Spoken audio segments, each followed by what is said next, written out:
Sejak zaman jahiliyah, sebodoh-bodohnya orang jahiliyah itu tidak pernah mengatakan kalimat semua agama sama. Kalau semua agama sama di masa jahiliyah, mereka tidak akan iseng dan usil mengganggu Nabi. Datang mereka kepada Nabi malam-malam bawa proposal. Muhammad, kita memang beda. Tuh, kita memang beda. Tapi jangan sampai perbedaan ini menjadikan kita menjadi berselisih. Gini saja, kita gantian saja. Malam ini kami sembah Tuhan kamu. Besok-besok kamu sembah Tuhan kita. Tapi kalimat yang diucapkan ini tidak pernah keluar dari mereka. Konsep yang mengatakan kepercayaan kita sama. Mereka hanya ingin mengambil konsepsi, biar gak apa-apa, saya ikut nyembah Tuhan kamu, kamu nyembah Tuhan kita. Tapi mereka katakan, kita memang beda. Maka turunlah kemudian satu surah itu. Qul ya ayyuhal kafirun. Katakan, hei orang-orang yang belum mau menerima risalah dakwah. Kafir itu dari kata kafir. Diserap ke dalam bahasa Inggris jadi kafir. Kafir itu yang terhalang, bahasanya sopan Pak, sopan. Kafir, yang terhalang. Ini ada kertas, ini ada jam, ini ditutup. Tercover, jam ini tercover oleh kertas ini sehingga tidak bisa nampak. Orang yang sengaja mengcover dirinya, menutup supaya tidak hadir hidayah pada dirinya, belum mau dia menerima, maka orang yang disebut dengan kafir. Orang yang masih menutup diri, makanya ketika dipanggil kafir mereka nggak marah. Orang-orang kafir yang masih menutup diri, memang kami memang masih menutup diri. Kenapa? Dia nggak marah. Orang-orang kafir, apa kafir? Nggak marah. Anda bayangkan, orang jahiliyah, orang Arab paling fasih bahasa Arab disebut kafir, nggak marah. Orang sekarang bukan orang Arab, nggak bisa bahasa Arab, fasih juga nggak, disebut kafir, marah. Apa? Masya Allah. Anda belajar dulu apa itu kafir, itu sopan banget, sopan. Coba Anda pilih mana, disebut gini, hei orang-orang yang menutup diri, atau kalimat kedua, hei domba-domba yang tersesat. Disebut domba, tersesat lagi. Sudah disebut domba, tersesat. Pilih mana, hei orang-orang yang menutup diri, atau hei domba-domba yang tersesat. Pilih mana, satu atau dua? Jangan pilih dua-duanya. Tidak dua-duanya, yang satu salah, yang kedua fatal. Tapi saya mau tunjukkan dalam Islam itu kalimatnya, sekalipun beda keyakinan, tidak harus melukai yang lainnya. Sopan. Jadi pada non-muslim saja baik, apalagi pada orang Islam. Quran surah ke-48. Lihat teman-teman. Ayat yang ke-29. Muhammadur Rasulullah walladzina ma'ahu asyidda'u 'alal kuffar ruhama'u bainahum. Indah. Tapi apa yang terjadi? Lakum dinukum waliyadin. Lihat. Orang jahiliyah saja mengatakan, kita memang beda. Kata Nabi, lakum dinukum waliyadin. Kalau begitu kamu ikuti saja kepercayaan kamu, kami tidak akan paksa. Kami, tolong kita saling toleransi dengan zero tolerance. Toleransi tertinggi, zero tolerance. Tidak harus saling mengganggu. Kami sembah Tuhan kami, kalian sembah apa yang kalian anggap Tuhan. Selesai. Dan jangan saling ganggu, selesai. Kalau mau saling dakwah, boleh. Ayo kita berdakwah, kita diskusi. Tapi jangan saling ganggu. Sebodoh-bodohnya orang jahiliyah mengatakan kita beda. Sepintar-pintar orang sekarang masih mengatakan semua agama sama. Kata Nabi, kalau kedengaran orang jahiliyah ikutan kaget mereka. Cek. Paham ya? Ini simbol pelajaran bahwa agama satu-satunya yang diridai Allah. Inna dina indallahil Islam. Nabi Musa tak laku lagi agamanya, dia menjadi makmum Muhammad. Nabi Isa tak lagi dipakai ajarannya, dia menjadi makmum Muhammad. Nabi Ibrahim, bapaknya para nabi, bapaknya syariat, dia menjadi makmumnya Muhammad sallallahu alaihi wasallam. Maka jangan lagi pakai syariat yang lama. Yang lama itu sudah diamandemen, sudah dibuang, sudah dihapus, maka sudah sempurna. Al-yawma akmaltu lakum dinakum wa atmamtu alaikum ni'mati wa raditu lakumul Islam. Aku ridai Islam sebagai agama, jangan cari yang lain. Sekarang pagi, petang, siang, malam diproklamirkan di mana-mana semua agama benar, sama seperti jari-jari. Diajarkan namanya teori jari-jari sepeda. Ini jari-jari sepeda motor, di tengah ada titik. Kata dia jari jalan manapun akan sampai ke tengah. Yang dari sini sampai, yang dari sini sampai, yang dari sini sampai, yang dari sini sampai. Anak kita yang tak punya basic, dia tengok gambar teori jari-jari. Oh iya ya, sampai ya. Masa akidah disamakan dengan jari-jari sepeda motor? Mana bisa? Dalam Islam itu Satu-satunya yang menyelamatkan adalah Islam. Makanya Nabi mengirim surat kepada raja-raja non-muslim. Apa kata Nabi? Aslim, kau masuk Islam. Taslam, kau masuk Islam, kau akan selamat. Wa illa, kalau kau tak mau masuk Islam, fa'alaika dzambul arisiyin, semua dosa orang Eropa kau yang menanggung. Hai Heraklius, hai Raja Romawi, masuk Islam. Kalau kau tak masuk Islam, dosa orang Eropa kamu yang menanggung. Seandainya agama lain benar, kenapa Nabi suruh masuk Islam? Maka kalau ada tetangga, kawan, sahabat, bapak, ibu, orangnya baik Pak Ustadz, kalau hari raya kurban dia nyumbang kambing. Ada tetangga saya itu orang kafir, kalau hari raya dibawakannya kambing, kalau mau Idul Fitri dibawakannya kami beras. Yang orang Islamnya dia pula ngambil daging kambing kami. Macam mana menyelamatkan dia ini? Ajak dia masuk Islam. Ajak. Mungkin bercakap takut sayang, belikan buku kecil Hidayah Islam, downloadkan MP3 kajian kita, masuk, tunjukkan. Ayo, aku ingin kau selamat wahai akhi. Tak mau ngomong, tulis, aku ingin kau selamat dunia akhirat bersama kami dalam Jannatul Naim. Tengok masuk Islam. Kalau dia takut, bilang kau tak usah repot-repot, sebutkan passwordnya aja. Asyhadu an la ilaha illallah wa asyhadu anna rasulullah. Masalah gunting pita bisa kita utur belakang. Nanti kami carikan dokter yang paling mudah. Siapa lagi? Kalau zaman dulu ya, berendam jam 6 sore, dipotong jam 6 subuh, pakai kampak. Banyak yang habis waktu potong. Iyalah takut. Zaman sekarang sudah ada alat canggih, pakai laser segala macam, tak perlu takut. Gunakan bahasa-bahasa yang santun, yang lembut. Kalau ceramah saya ini tak layak, kasar, tak usah. Kopikan ceramah Ustaz Mustafa, beliau lembut. Ceramah saya nanti dengar, takut pula dia, tak jadilah masuk Islam. Jangan pakai istilah-istilah yang membuat dia menjadi bingung. Rukun Islam 5 perkara. Begitu didengarnya, hanya 1 perkara 25 juta lah. Terbayang dia kalau sudah perkara itu begitu. Maka pakailah rukun Islam ada 5. Jangan menggunakan istilah-istilah yang menakutkan, mengerikan bagi orang lain. Basyiru, berikan kabar gembira. Wala tunaffiru, jangan mempersulit. Yassiru, permudah. Wala tu'assiru, jangan kau persulit, buat dia menjadi tenang. Wa basyiril ladzina amanu. Ini kejahilan, ya. Kalau memang betul seperti pendapat dia, semua agama benar, semua yang penting baik masuk surga, kita cari agama yang paling mudah. Nasrani itu ibadah seminggu sekali di gereja, kan itu. Enak, datang nyanyi-nyanyi, mati masuk surga, kan itu. Ya nggak? Kan gitu. Orang Yahudi sama itu. Mereka kalau Nasrani hari Ahad, Yahudi hari Sabtu. Seminggu sekali. Ada sebagian agama sebulan sekali. Orang-orang di Jepang itu, saya pernah diundang di toko sama KBRI kita dulu Ramadan 10 hari pertama untuk ceramah. Terus sementara menuju ke pengajian di pagi harinya, di lampu merah ada 1 kotak begitu semen, dan di situ ada patung-patung sampai berlumut patung-patung itu. Unik itu patung-patung yang tidak terlalu kelihatan karena sudah kotor gitu. Saya tanya drivernya orang kita, Pak ini apa Pak? Oh ini Tuhan-Tuhannya orang sini. Mereka sembahin. Loh kok sampai berlumut? Iya datangnya setahun sekali Ustaz. Ya setahun sekali datang, ngomong sama patung yang tidak jelas itu. Kemudian dia berhenti. Oh ini enak banget ini. Ya?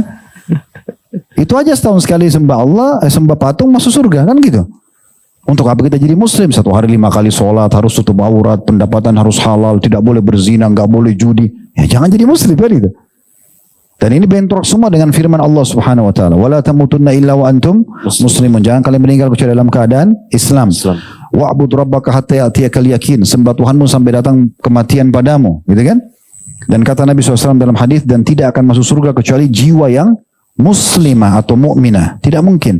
Dalam riwayat lain kata Nabi SAW, tidak ada seorang pun dari Yahudi, Nasrani, Majusi ini penyembah api, yang mendengarkan aku diutus menjadi nabi, kemudian mereka tidak beriman padaku, kecuali pasti masuk ke dalam neraka. Itu keyakinan seorang muslim.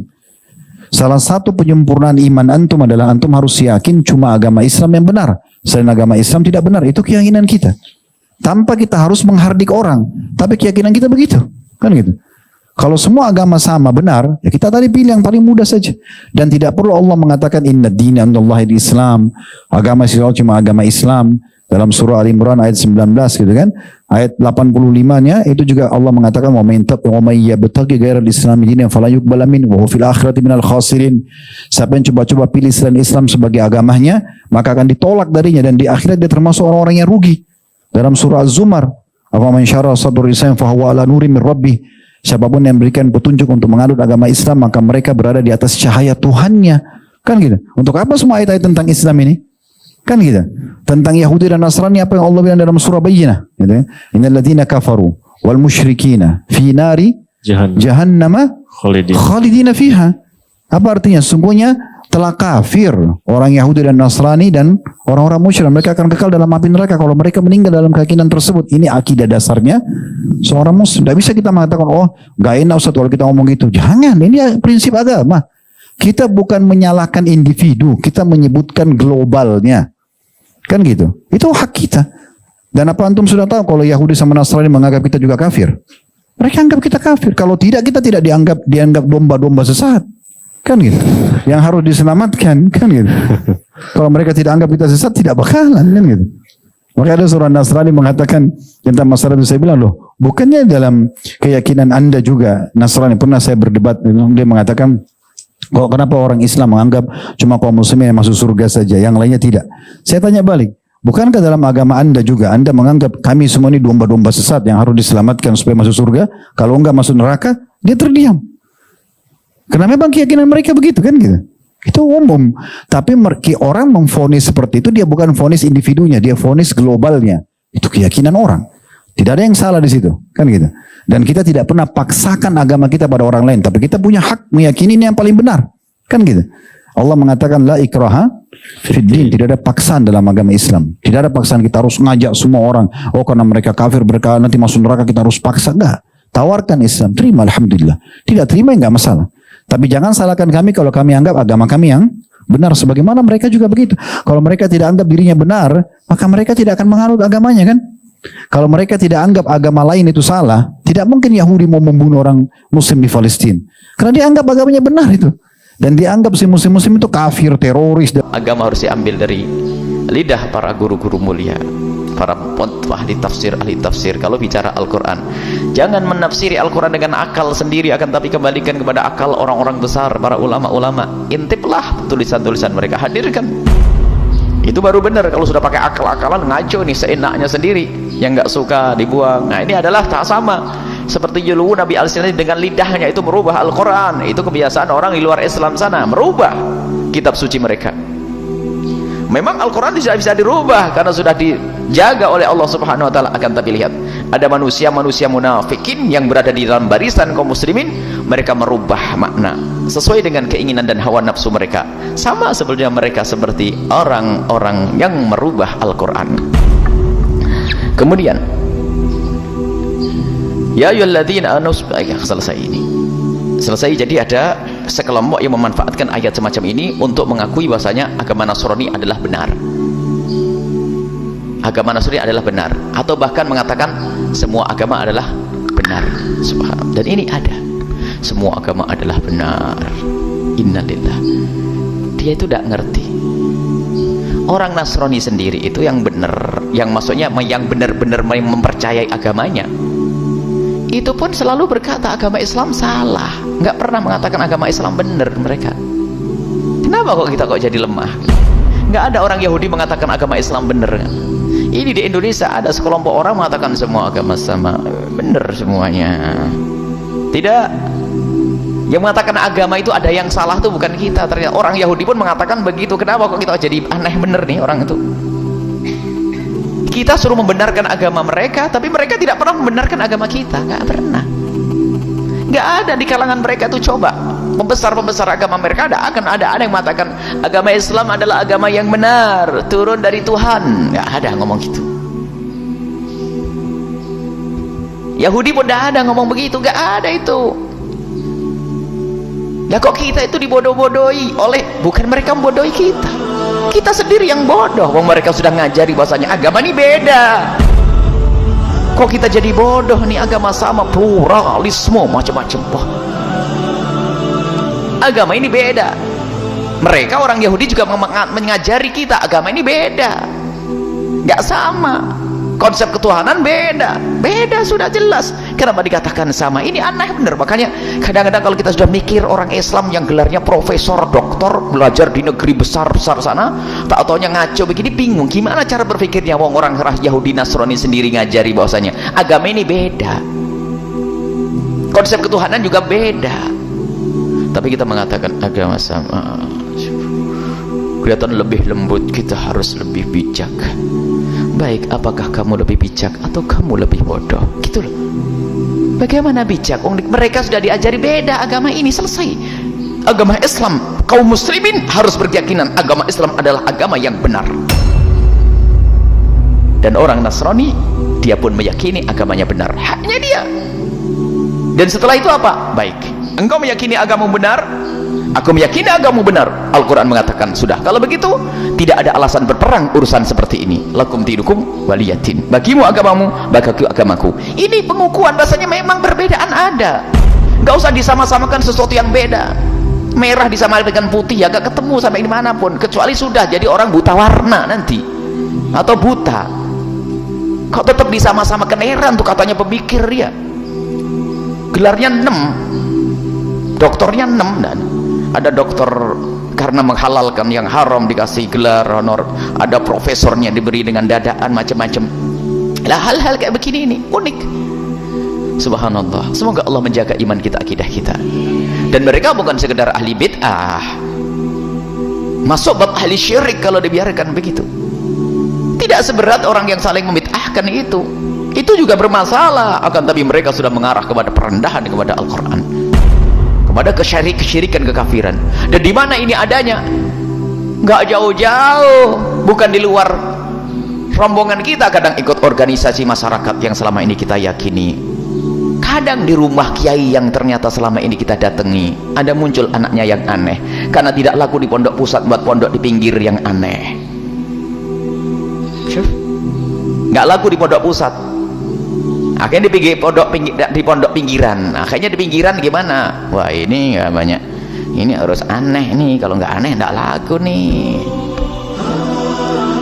Tapi jangan mencari loh ya, ini hanya gambaran saja, tidak boleh mencari, nyari suudon nanti ya.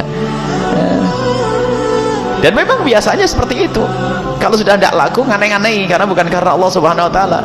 Padahal pondok pusatnya itu masih saja berpegang kepada akidah yang benar dan sebagainya. Yang aneh itu memang biasanya itu yang nyempil-nyempil itu. Wah, yang aneh-aneh itu sudah. Sementara ini jangan begini, dia membuat terobosan harus begini, membuat keanehan. Itu permusuhan yang terjadi dalam tubuh kaum muslimin sendiri karena munculnya orang-orang munafikin, orang-orang munafik. Kopiah sih pakai, kadang jubah juga pakai, zikir pakai, sholawat pakai, maulid nabi pakai. Tapi ternyata kekagumannya adalah bukan kepada ulama kaum muslimin. Itulah kaum liberal, Islam liberal. Dan kalau sudah disebut Islam liberal itu macam-macam modelnya. Tidak pernah dia pakai aku Islam liberal, nggak ada. Pokoknya yang aneh-aneh gitu loh ya, yang aneh-aneh. Di saat umat Islam ditindas, dia masih sabar. Bener sih kalau nyuruh sabar orang Islam di saat ditindas. Sabar perlu, akan tapi harus ada pembelaan dong. Tapi di saat ada aliran sesat mengganggu kaum muslimin yang banyak itu, jangan macam-macam ya, jangan bermacam-macam. Itu kaum minoritas harus kita jaga. Iya, kaum minoritas kalau benar sudah minoritas kurang ajar ini loh.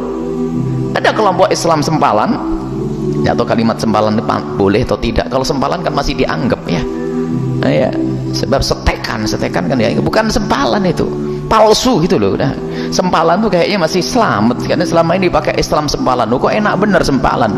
Pohon buah jambu yang saya ambil dari Blitar itu ya sempalan, karena setek kan, apa? Setek dipotong, dipindah. Apa namanya? Setek ya, cangkok. Ya, setek ya, dicangkok. Cangkok kan disempal, masih lumayan. Kayaknya jangan terlalu bagus dengan sempalan palsu itu loh. Palsu itu adalah ya bukan, nggak dianggap sudah. Ya aneh, kacang keluar jagung itu kan aneh ya. Ya aneh, bapaknya orang begitu baik, khusyuk, ya aneh ya. Baik, subhanallah. Baik, itu muncul orang ini. Makanya agama kita sangat jelas, mengajari hidup baik dengan sesama manusia biarpun berbeda agama. Itu lihat pendidikan kita. Jika ada seorang masuk Islam dari kaum Nasrani, lihat seorang anak masuk Islam, ketahuilah wajib bagimu tetap berbakti kepada bapak ibumu. Kalau mereka kelaparan kau kasih makan, sakit kau obati, dan kau harus hormat kepadanya. Maknanya harus patuh kepadanya dalam urusan yang tidak haram, tidak mengarah kepada kesyirikan. Itu pendidikan dalam Islam. Nggak ada setelah masuk Islam lalu musuhi bapakmu ahli syirik kafir. Lah, tidak. Wa in jahadaka, kalau mereka mengajarimu untuk menyekutukan Allah, baru kita boleh tolak. Tapi dalam kebersamaan tetap itu ibumu. Kalau ada orang laki-laki masuk Islam, itu indah dalam Islam. Saudara dengan saudara tetap, tidak ada setelah masuk Islam kamu musuhku, nggak ada begitu. Baik, inilah yang ada di dalam pendidikan Islam. Selesai. Jadi ada sekelompok yang memanfaatkan ayat-ayat, dipotong dengan bakat khianatnya, lalu dimaknai yang berbeda untuk sebuah tujuan, untuk menghancurkan umat ini. Dan mereka adalah orang-orang munafik